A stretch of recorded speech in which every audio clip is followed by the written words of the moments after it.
Alright, this is how you do these dehumidifiers from University Heights. First step, when you're on your own, take it apart. This is what it looks like on the inside when it's took apart. Just take all the screws out. Alright. Your problem is going to be the switch here. Now, unfortunately, you have to pry out the plastic to get to the screws for the switch. So you're going to damage that. There's no way around it. Just get over it. It doesn't matter at this point. Alright, you're going to find your two wires, which run 24 volts. You're going to find the two wires here. You're going to cut the ends of it off. Wire in using the thick thermostat wire. Don't use Cat 5 or whatever. It won't be able to hold the 2.5 amps that's necessary. Take these old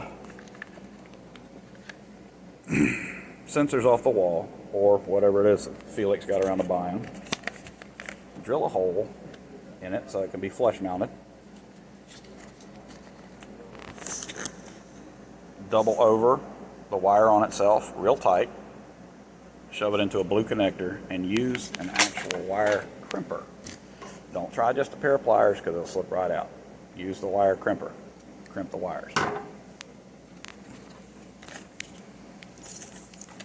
I highly suggest using a zip tie at the end of the wire so they can't just pull out. So when you're done, it'll look like this.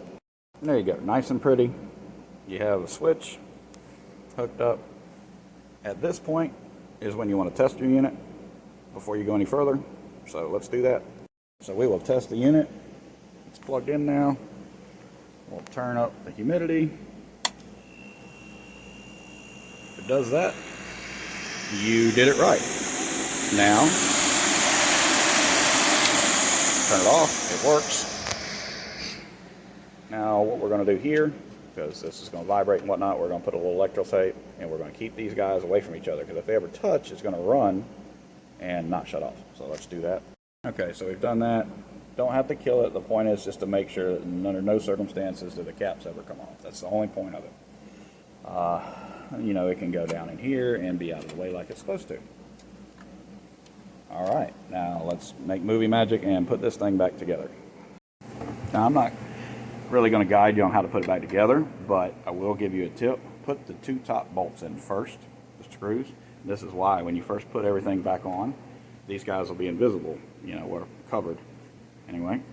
That way you can still shift everything around easy. Put these guys in first, then do your side bolts. Because you don't have any forgiveness with this and reaching in there and trying to bend stuff. Just do these guys first. And when you test it, it should look like something like this. Comes out that hole there. Where the old knob used to be. Here's the controller. Set it to whatever. When it's running, that's normal. It's going to freeze a little bit. Press a little cycle. The ice will thaw and it'll drip out the pipe. And there you go, all done. Put it back in, I guess.